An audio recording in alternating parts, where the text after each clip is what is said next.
We are really excited here today to have the second in the webinar series, Serving on Groups That Make Decisions, and this is part of the START Parent Leadership Development Training Project. And this project is funded by the New Jersey Department of Children and Families Division of Family and Community Partnerships under their Race to the Top Early Learning Challenge grant.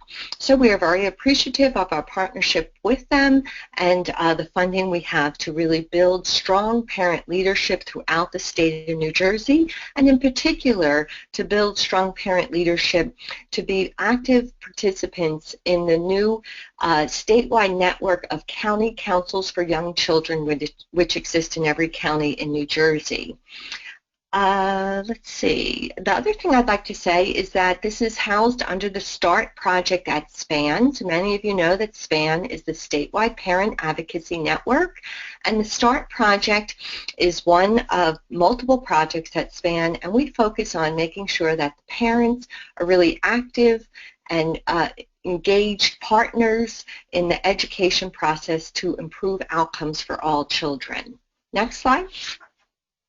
So it takes a number of hands and people to really pull off a webinar. And today I am Diane Malley, and I'm the project director. We also with us today is Michelle Tyler, who you will hear from. Monique Duche-Wilson is going to be presenting. Casey Dudley is here with us today helping, as well as Tatiana DeGrossa and Debbie Esposito. Some of these folks are behind the scene and others will be presenting. Next slide. So again, this is part of a series, and today's focus is on processes and tools groups use. And it's a 5-part series. I would like to note that on September 29th, it is an overview of this curriculum which will be presented in Spanish. Next slide. So this curriculum was developed in the state of Wisconsin, and we are very appreciative and thankful to all the folks there for their generosity in sharing their materials. You can also go to their website, servingongroups.org, to directly get sections, download each section of the guidebook and additional materials. So this is a collaborative, the guidebook was produced as a collaborative effort between state agencies, school representatives, and family members. And it is it was developed in, as I said, Wisconsin as part of the Wisconsin Department of Public Instruction State Personnel Development Grant in partnership with the Wisconsin Family Assistance Center for Education, Training, and Support and the Wisconsin Statewide Parent Educator Initiative. Next slide. So it was developed due to an identified need to really provide more training and support to parents to be really active and effective members on decision-making groups. And again, it was produced and had input from a broad, diverse section of stakeholders in the community, including family input. The guidebook and this curriculum is intended specifically for family members, but is also very useful for anyone who may be serving on a decision-making group. Next slide. So today we hope that we're going to help you learn about the principles that guide group practices and the processes that many groups use. We'll introduce a number of tools that groups use, and all of this is to help you become confident and active participants in decision-making groups. So with that, I'd like to now turn it over to Michelle, who's going to find out who is on the call with us today. Go ahead, Michelle. Thanks so much, Diane. I'd like to echo what you said, that I'm so glad that everyone is here joining us today for the webinar. One thing with webinars is that it's great and convenient, but we don't get to see who's out there with us. So I'd like to launch our first poll that states, I am attending this webinar as a parent or caregiver, member or staff for County Council for Young Children, educator, or other. So if you guys can take maybe another 10, 15 seconds or so. At this time, 40% of you have voted, to just vote and let me know how you're attending this webinar today.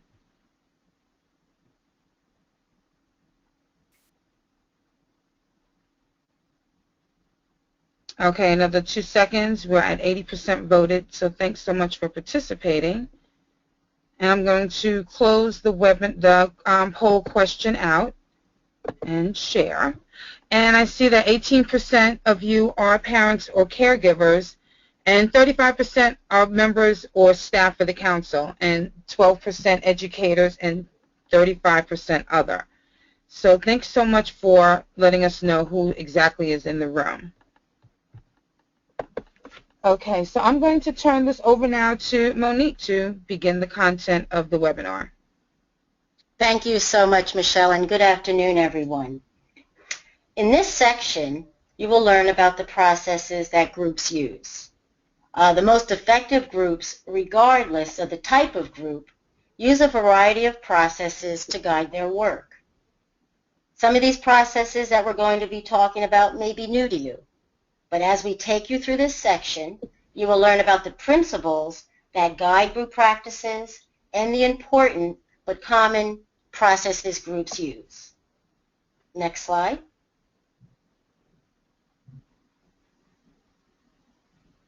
So let's take a look at the guiding principles of shared decision-making. Before we do that, however, let's define exactly what guiding principles are. And they are values. They're a basic truth, law, or assumption that is accepted to be true. It establishes a standard. It can be a test for measuring, regulating, or guidance. So as we go through these principles, as members of decision-making groups, it's important that you are aware of the following principles, and you need to see if they are happening in your group. So these principles are shared vision, which means groups need to find common ground. What is your shared dream? Otherwise, each member is working towards different goals. Representation, which means there must be consideration for the needs and perspectives of all people who are affected. Otherwise, the group is making decisions for others without hearing their concerns, their questions, and opinions. Therefore, you might be creating a group that's misrepresented and perhaps has an agenda that's not even of the people the group is supposed to be serving. Equal partners, which means each member must be treated equally. Otherwise, some members won't feel like true participants. No one wants to feel like a token. Collaboration, which means there are opportunities to work together. Otherwise, everyone is working alone in their own bubble or silo. Shared responsibility, and that means everyone agrees to do their part. Everyone is committed. For example, the group is committed to improving outcomes for children. If there's one person or a small group of people doing it all, there is not the feeling of ownership of the entire group or by the other members. And when that one person or small group leaves, the other parts of the groups have no agenda. They don't know in what way to go. Information sharing.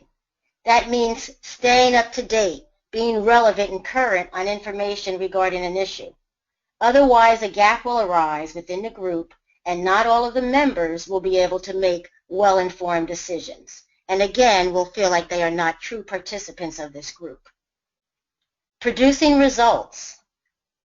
In shared decision-making groups, groups need to check their progress and adjust as needed. Otherwise, nothing is accomplished. So what is the point of the group? Now, if one of these principles is missing, these outcomes are impacted and shared decision-making is compromised. Guiding principles, again, are a belief that guides how you do the work. It's the manner in which you implement your group's processes and create success. Next slide.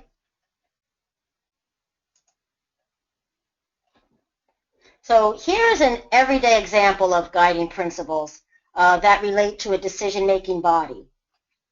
And they can easily be applied to an individual group or to a decision-making task. This particular example is showing an individual family service plan or an individual education team meeting. And it is an everyday example of shared decision making. So let's take a look at each guiding principle through this lens. You can see that there's shared vision, and that should be that everyone on this team. And please think about this again in regards to any group that you might be a part of or serve on. You shared vision. All want the child to be healthy, happy, and successful. You have to have that same vision, that same dream. Representation. Anyone working with this child or being represented on this group has the best interest of the child, and the best interest is present. Equal partners. All ideas, concerns, and questions are heard, and there is value to them. Everyone works together to come up with a plan. That's true collaboration. Everyone does their part to support the child's learning at school, home, and in the community. Everyone shares the responsibility. Information sharing. The same information is given to all, so all are able to make a well-informed decision, and you will produce results, which will be the child making progress. Next slide, please.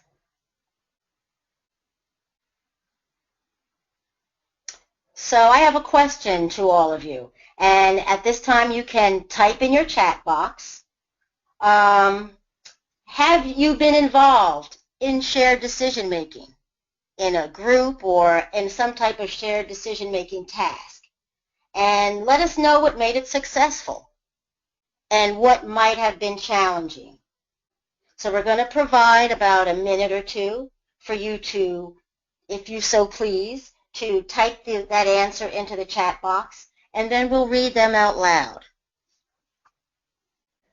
Hi, it's Karen. We have a strategy here for what made it successful. Ground rules are important and should be enforced by everyone. We also have, Kevin says, challenging people with different agendas.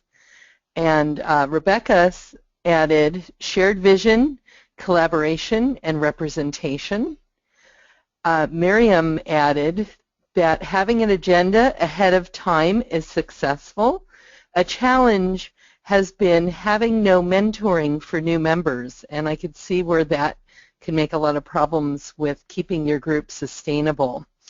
So successful by Kevin is people on the same page. And Tara says, oh, sorry, she was answering a different question. Let's see.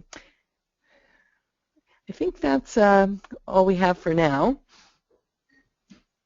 Anyone else? Okay, and I think we're back to Monique. Yes, thank you, Karen. Thank you so much. So again, as a member of decision-making groups, it's important to be aware of the following principles and to ensure that they are happening in your group. You always have the opportunity to look back and to review those guiding principles and to implement them in the groups that you're a part of. So how do groups make decisions, and hopefully great decisions? It's by starting with the end in mind. In other words, focusing on the outcomes and then working toward positive results. Here are some helpful reminders. Celebrate and publicize your successes. When people work together on a common goal or a common vision, it's great to come together and to show your outcomes and the successes that have happened. If your results are not positive or what you have hoped to accomplish, the group can go back to the process and make adjustments until they have a plan that is producing positive results. So, excuse me, Monique, I think we're just troubleshooting getting the screen back up for everybody, but due to time, we'll keep rolling. So, Monique, let's keep rolling, and we're a little past where we should be. So, move right swiftly into the next section, please. Okay, thank you, Diane.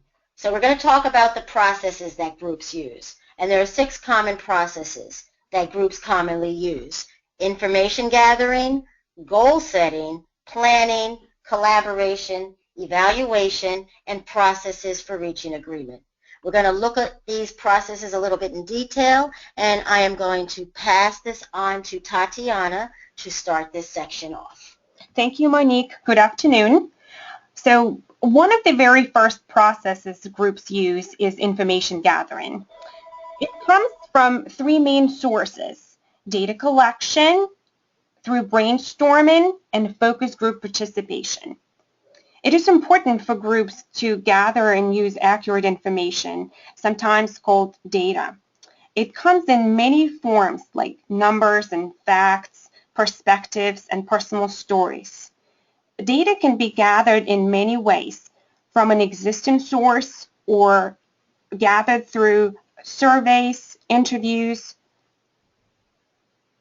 The brainstorming next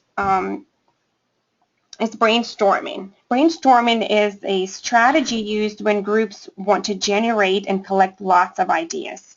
The goal here is to come up with as many ideas as possible without first evaluating them. Focus groups are groups of participants who are asked a few questions and then they give their perspectives or stories. An example of a focus group is gathering school families and community members together to discuss safety and security of our group. Many different issues may be identified during the information gathering process that will need to be addressed later on. However, priority may be given to issues that are the most important or that may take the most time to accomplish. The bottom line is that it is critical to have accurate and up-to-date information before the group makes a decision. To learn more about how to use data on decision-making group, register for our next webinar scheduled for September 8th. If you follow along our PowerPoint presentation that is available in the handout section, we're going to move on to the second process that groups use is goal setting. So next slide, please. Goal setting. So a goal is what a group wants to see happen, and it needs to be stated up front so the group knows what they're working towards. Goals could be both short-term and long-term, and they're set after group determines their priorities, as just discussed. Reviewing the group's vision and mission statements also can help the goal-setting process. Oftentimes, we see ineffective groups being ineffective because they lack clear goals or have failed to communicate those goals to all of their members. To help us set direction, let's look at the vision and mission statements. A vision statement describes the changes the group wants to see happen in the future as a result of their actions. Statewide Parent Advocacy Network, for example, has the following vision. Our vision is that all families will have the resources and support they need to ensure that their children become fully participating and contributing members of our communities and society. Our mission statement is different from a vision statement, and it provides a direction and sets goals and actions and decision-making processes of the group. So here at SPAN, our mission is to empower and support families and inform and involve professionals interested in the healthy development and education of children and youth. If your group does not have a vision and mission statement at this time, we encourage you to learn a little more about both of these wonderful tools and consult our resources that are provided at the end of the PowerPoint and on our website. SMART goals are goals that are written to help the group accomplish what the group is set out to do. And they're described as SMART. S standing for specific. What are you going to do? M is for measurable and answers the question, how are you going to do it? A is for attainable. Can you commit to doing it? R for realistic, is it doable? And T for timely. What is your time frame for accomplishing the goal? And I believe in our handouts section for today's webinar, we have a wonderful tool that you can use in your group to develop a SMART goal. Next. Back to Monique. Thank you, Tatiana. The third process is planning, and a plan begins to form when the team agrees on the first steps and how much to work on at that time. It's sometimes called an action plan, and this plan should include who will do what, by when, and in what order. So there's two helpful tools that we're going to discuss today, and they are helping to plan our logic models. Logic models are diagrams that illustrate how a group's activities connect to the group's goals and their outcomes. There's many ways to depict this model. Some may be simple or complex, and it really depends on your program focus, the purpose, and the audience. Next slide. So we're going to take a look at two different logic model examples. Next slide, please. The simplest form of a logic model includes three components. Inputs, and there are various resources that are available to support a program. Activities are the action component of the program. How do you develop or select it? How do you write the plan? How do you pull together a group or a coalition? And the outcomes, and that's the intended accomplishment of the group. That includes your short-term, intermediate, and long-term outcomes. So what you're seeing here is a simple example of an everyday logic model. It is for a family camping vacation. The orange items are the inputs. For the family vacation, we're going to need family members, a budget, a car, camping equipment. The green items are the outputs, or what needs to be done. You need to drive to the state park or to the camping resort. You have to set up camp. You have to cook. You're going to recreate and laugh and hike, perhaps go swimming. The hot pink item is the outcome of the family vacation, and that is that the family members learned a little bit more about each other. They had a great time, and they had an opportunity to bond. Now, during this, the shared decision model, everyone had input on planning that trip. If there is no exclusions and everybody had input, you have a successful vacation. Next slide. Here is another example of a logic model that's just a little bit more complex. And you can see we have the same categories as the last one. We have inputs, we have outputs, and we have our outcomes. But now we've added priorities and evaluation. And we've put those in because we've now created a visual of a clear understanding of what the specific problem or the situation is that's being addressed. And that's usually established through your vision and mission statement. And it usually includes reviewing existing data, doing research, and conducting assessments and identifying the needs as you're getting started. Evaluation may be necessary for the group to collect more information, to compare with that existing information, and how data is collected and shared with your team, your group, and others as your work progresses should be built into your action plan and tweaked when necessary. So you should just think of a logic model as a map that you develop to clarify and communicate what your group intends to do and its presumed impact. Next slide.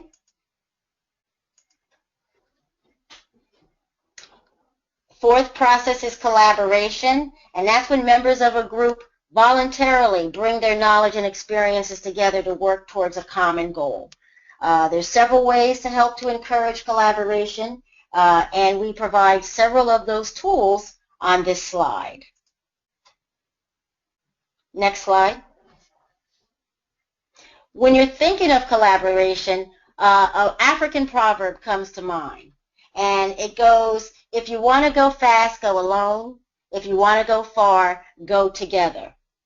Now think, what is an experience that you've had that illustrates the message of this proverb? We need to remember that we can always do things ourselves and get them done quickly. Or we can work together with others, individuals, other teams of people, other groups, and we can make things happen right for the long term. The real assets of any organization are the people and what they bring to the table. It's their intellect, it's their personality, their skills, their integrity, and all of these other collective human life values that really create a true value and help provide those guiding principles that we use as we do our work. When we create experiences that make team members feel valued, they will care deeply about the work that's being done, and they will be a very big part of helping to develop and collaborate. Collaboration will help us travel far. And if you go far, we go far. If you win, we win. And collaboration provides an opportunity for all of us to go far together. Next slide.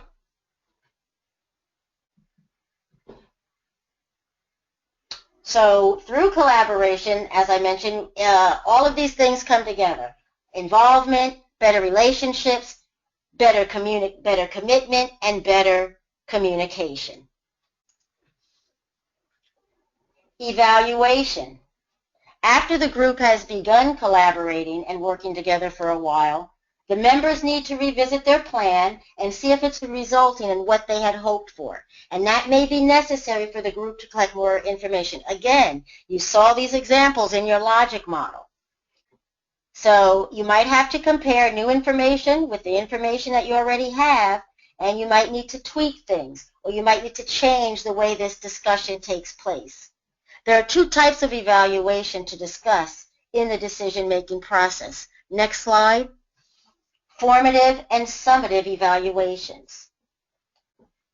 Formative evaluation is when information is reviewed, and that's usually done in-house or with a small test group, as Tatiana had mentioned, through focus groups or small groups of people. A summative evaluation is done at the end of the plan to look at what has been accomplished. This is known as measuring your final results. And there the team evaluates the efforts that have been made, and you kind of decide if you're on the right path or not, or if you need to change the direction. You may consider what may need to be done differently, or talk about even what's been discovered. So another way of looking at this, as quoted by Robert Stakes, is when the cook tastes the soup, that's formative. When the guest tastes the soup, that's summative. I'm going to pass this back on to Tatiana. Sometimes one of the most difficult tasks for groups is reaching agreement on an issue. And there are two main processes groups can use for reaching agreement. They are voting and consensus decision making. Voting is one way and the most formal way to reach agreement. Robert's Rules of Order is a tool that provides structure to the voting process. There are formal rules for to make, pass, discuss, and vote on motions. And the majority of members must vote in favor for the motion to pass. Meeting minutes typically document the decision-making process and the votes of group members. Another way groups create agreement is through consensus. Consensus is reached when the whole group comes to a mutual agreement. It is true compromise and can be complicated, lengthy, emotional, yet rewarding process. It has the potential to strengthen group relationships. It is important to remember that consensus doesn't necessarily mean that everyone gets the outcome they want, but instead the outcome is acceptable to everyone. It involves combining proposals to achieve a better overall position that has more support. And to come to a consensus, make sure that every member is heard of and feels listened to. And try to avoid sort of a majority vote and allow time to build an agreement. Sometimes what happens with people in groups that they are afraid or unsure they should speak up when their opinion differs from the mainstream. But don't change your mind simply to avoid conflict. Reach an agreement or keep the peace. Think outside the box and try to come to a next best choice for everyone. Next slide, please, Debbie. Even if the group has not found a process, you can. All good processes are really just a plan for staying organized, taking action, and planning for the next steps. Here are tips that may help you personally be effective. Organize your information so that you can see what is missing. Keep in mind the group's goals, those SMART goals that we were talking about just earlier. List your priorities so you stay focused on them. Keep track of where others stand on decisions and those who disagree so that you can know which members need additional information or clarification. Ask the leader or a facilitator to explain member roles to you so you know how you can be most helpful. Take notes. Even if the group may have a formal or official minute taker or note taker, take your own notes so you know what the next steps are and you will be able to take action. And write down the results of your activities so you can see where progress has been made. Now we go to Michelle and we'll do a few poll questions. Thanks so much, Tatiana. So let's just review some of the things that we've just learned and spoken about. The first poll I'd like to do is, what process, now that you've heard the definition of different processes that groups use, what process does your group use, does your team or organization use? Robert's Rule of Order or consensus decision making? Okay, almost half of you have voted. Let's give another couple seconds.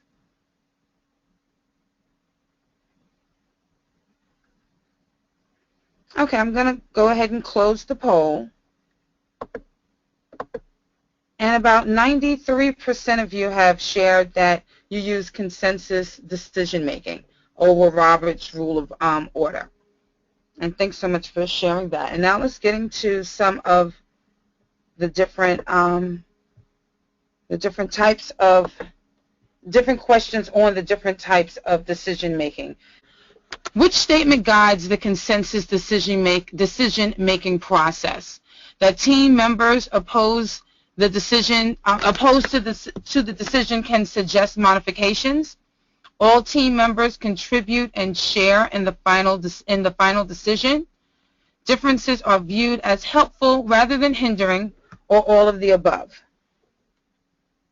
And about 30% of you have voted. Just give it another 5 seconds or so if I can just get your response to the question. Appreciate it. All right, a couple more seconds. I'm going to close the poll.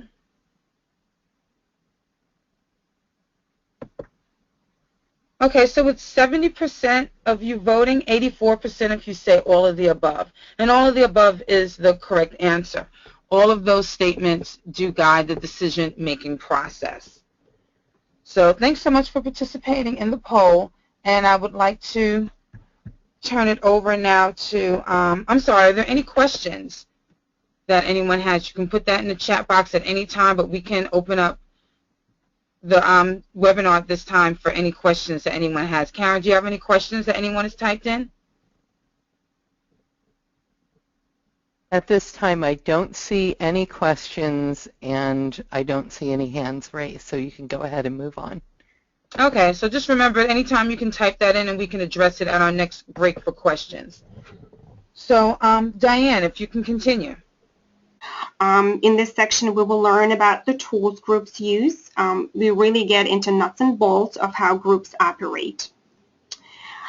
Here on your screen, you see a list of common tools that groups use, and in the following slides, we will discuss these tools in further detail.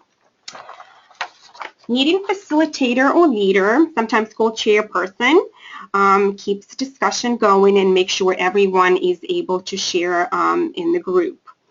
To facilitate a meeting, good facilitators use some common strategies.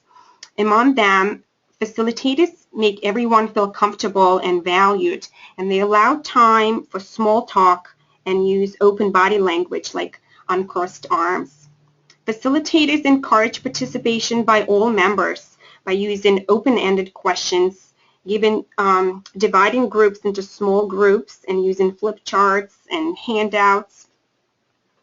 Facilitators also prevent and manage conflict by using team-building activities, setting ground rules, and drawing attention to things that everyone agrees on instead of focusing on disagreements. They ensure quality decisions are being made. Finally, they make sure the meetings stay on track and the group is getting done what needs to be done. Okay, ground rules. Ground rules, sometimes called working norms or group guidelines or participation agreement, many different terms. They create atmosphere where thoughts and perspectives can be openly shared. It is very helpful if a group agrees on the rules and reviews them and possibly posting them as a handout at the beginning of each meeting. Sometimes throughout the meetings, members may need reminders about the ground rules too. Some common examples of ground rules that we used in the past are speak openly and honestly, ask questions. This one is one of my favorites. Sometimes families or the ones new to the group need that permission to interrupt and ask a question in a good way of saying that. Be additive, not repetitive. Listen carefully and respectfully to each other. No sidebar conversations. Keep comments brief and stay focused on the task is another good one. Turn off your cell phones. Start and end on time. Explore differences respectively and look for common ground. And finally, some groups may have the following rule as all shared information is confidential. As you know, sometimes meetings are very formal and follow rules and procedures. Other meetings are very informal and may feel more like a conversation. It is important for groups to agree on how meetings will run on the outset. We are going back to Diane. Yeah, thank you. So a really useful tool for running all meetings is to have an agenda. So you can think of the agenda as your roadmap for the meeting. And the agendas can be very, very formal or informal, but they should always include the main items to be discussed at the meeting. So who's going to develop the agenda? That's usually the big question. So whoever is the group leader, might be a steering committee, they usually are responsible for developing the agenda, but it's a great idea to ask all your members for any items they would like to include on the agenda. This helps get buy-in to your meetings, it helps people attend and participate more. So the agenda really has three parts you can think of it: the opening, discussion and decisions, and the close and the conclusion or closing. So the agenda, I wanted to say the other thing is an agenda is most useful if it's prepared in advance and sent to all the people you plan on attending your meeting well in advance of the meeting. So the facilitator usually follows the agenda and has a number of roles at the meeting. And I will say that often we think of that as one person, but that can be a shared leadership role. So you might rotate it for different meetings or even have two people doing it. So you don't have to think of it as just the leader is always facilitating all meetings. But the facilitator will be the one who really sets the tone and the pace of the meeting, who reviews previous minutes. The facilitator helps keeps discussion and decisions on track and also keeps an eye on whether ground rules are being followed. And then the facilitator also will help identify next steps, future agenda items, and whatever other items are on your agenda to cover. Next. So a really good thing at meetings is to have minutes. So minutes really are a summary of the main things that happened. It's a record that you can go back to over time to know what you decided on and what actions need to be taken. The other great thing with minutes is they're wonderful to send to members who could not be at your meetings. So it'll help keep people up to date. If you are a government-funded group, it's actually required that your minutes become public. So you can look for minutes like from Board of Education and other groups, usually on their websites. So a good idea is to remember to take your own notes as well, because they may reflect some more details or things that the official minutes do not. Next slide. So the biggest challenge for meetings is time management. There's no doubt this is huge. And often what happens is, and we've probably all had this experience, it just runs way over time, and you're there way longer than you had planned to be. So if that's the case, you need to think about, is the agenda too full? Maybe you need to have less items on it. Are you really following the ground rules, or do you need some additional rules? Another great thing is to have a timekeeper. So I have someone right now telling me how much time I have left for my portion of this today. So that can be a rotating role. One of your members each meeting keeps time. And then the other thing is you may want to consider from time to time having a longer meeting where discussion can go deeper without the time constraints to dive deep into complex issues that you're trying to tackle. But time management is crucial to deal. So turning it back to Tatiana to wrap up the last section of this. Written guidance. Written guidance helps group members know how to interact with the group. One of the very first things you should do when you begin to serve on a group that has one of these, one of the following items, bylaws, policies, procedures, and compacts, is to ask for a copy of them and read them carefully. All of the business your group does must conform to the written guidance. Your group may not have all four or have some parts of it. However, it is important to have it spelled out so your group makes decisions that are consistent with the overall group purpose. Bylaws, which are designed to help a group function in an orderly manner and can be considered the group's operating manual. For example, they might explain the types of members who can serve on the group, how long members can serve, and many more. Perfect example would be school district Board of Education bylaws. Policies differ from rules or laws. We previously discussed Robert's Rules of Order for meetings. It's an example of a policy for making decisions. Policies describe how a group will take action on a decision and explain the what and the why. So going back to original example of Board of Education, they may have policies concerning community relations or administration, pupils, as well as instructional personnel.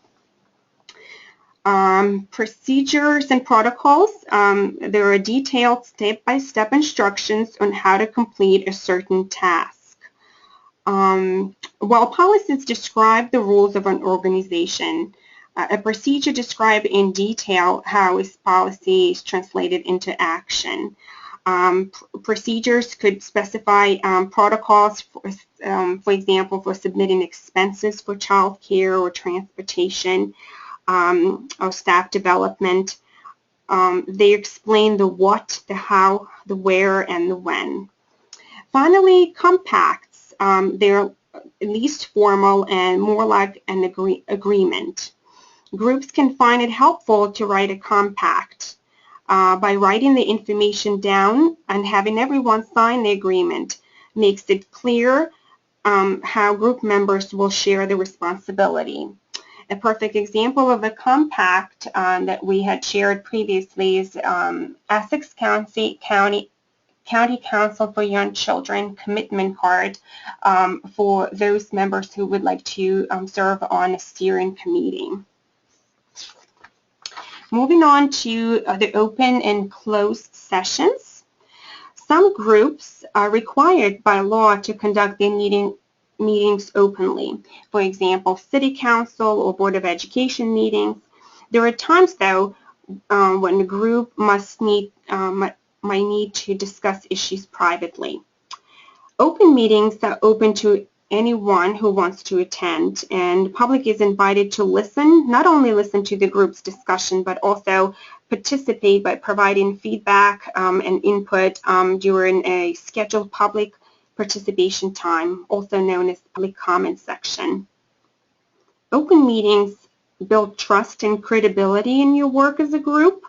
However, closed sessions might be necessary when it is not appropriate for the public or non-members to listen to a discussion on an agenda item.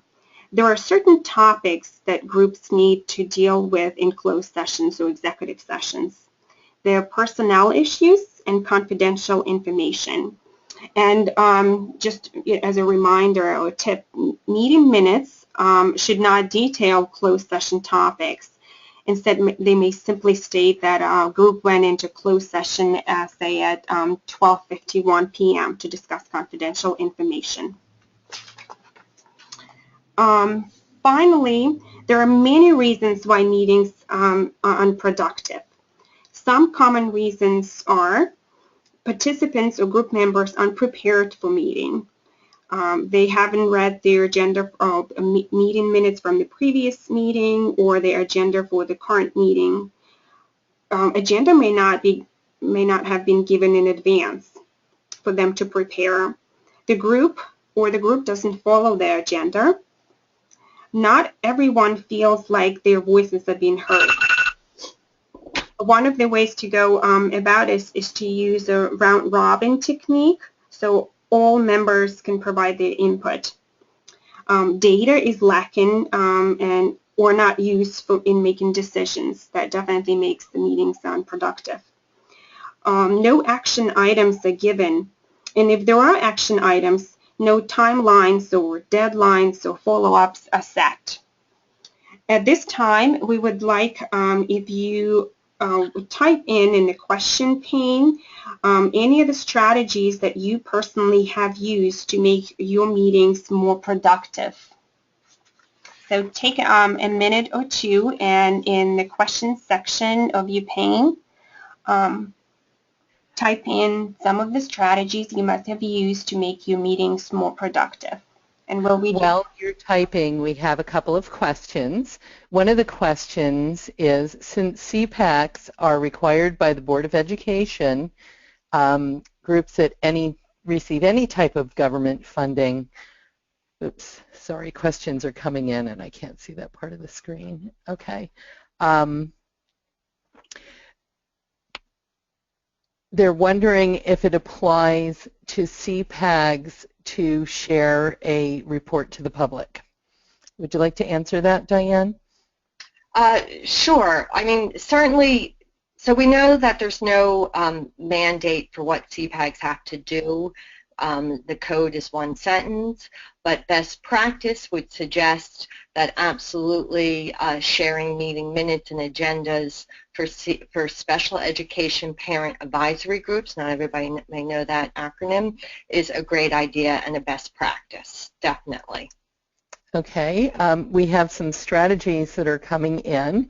Jennifer says that each person provides a different resource and opinion. Okay, and she also says we create an agenda, we review from the previous meeting and discuss the next steps. So that's important to do that as well, to talk about what's going to happen next. Here's another good strategy. Minutes are sent to all who have ever attended at least one time, so you keep them in the loop with what's going on. That's a good idea. Sorry? That's a good idea. Yeah, yeah. sending those things will help boost your interest and participation in your efforts as well. Correct. And Nicole says she sends the agendas in advance, they keep time, and they allot time for questions at the end. Great. Okay. And so Elizabeth says that she uses round robins agendas, focusing on what really matters by being welcoming, cordial, and comfortable. And that's really important to make people feel like they're welcome and their opinion matters. Right, right. And for 1 second, Karen, the round robin, we've been training the county councils on this strategy, but it's that each person gets a chance to share one idea at a time, and you go around, rather than letting the first person share 5 ideas, and maybe they took all of yours. So it's a great way to ensure everybody's voice is heard. Excuse me. And someone else added use of a parking lot. Would you like to explain that briefly? Oh, sure. So many times in meetings, ideas come up which, or issues or anything come up which are very, very important, but maybe off the topic at hand. So rather than dismissing them, it's a great idea to put a piece of flip chart paper up, write on it parking lot, and record any of those things which should be addressed at another time in your parking lot. So you might go loop back to them at the end of your meeting, or you could add them to the agenda of a future meeting if appropriate. But you don't want to lose those things. All right, if you could advance the slide. So I do want to remind everybody that in your control panel on the right-hand side, there is a section of handouts. And you will get a list of the resources for both Section 3 and next slide, Section 4. And there's a lot of great things here, so if you have further questions on any of those, it's wonderful to do that. I think we just did the questions, so please download in the handouts the PowerPoint from today, the guide section for Section 3 and Section 4 of the guidebook, and then the resources. Also, we have a template for SMART goals. Additionally, we will put a lot of additional resources up on our website, so like a template for action plans and a couple other things. I also want to remind you that you can visit the website in Wisconsin that produced this curriculum, servingongroups.org. We also invite you to come back frequently to the START Project upcoming events page to register for the remaining webinars in this series and to look at other events we're holding. And we particularly encourage people to check out and join, if you're not already a part of your County Council for Young Children, which exists in every county, and come to our webpage with some resources around that, or connect with us to find your County Council for Young Children locally. And lastly, please, we welcome you to the SPAN website, which has tons and tons of good resources, and if you need any assistance on individual issues, you can always call our warm line at 1-800-654-7726.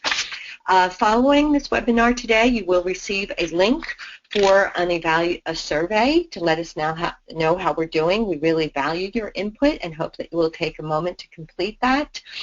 And we also remind you that in September, the next webinar up in this series is how to use data on a decision-making group, a really interesting one with some good tools and that we'll dive into, so please register directly for that. And later in September, the overview in Spanish. So I believe, unless my team, please help me out if I've forgotten anything else. No, Please. I think you covered it. Great. So please complete your survey. Thank you very, very much for joining us, and have a great end to the summer. And please be in touch if we can be of any assistance. Have a great day, and that will conclude the webinar.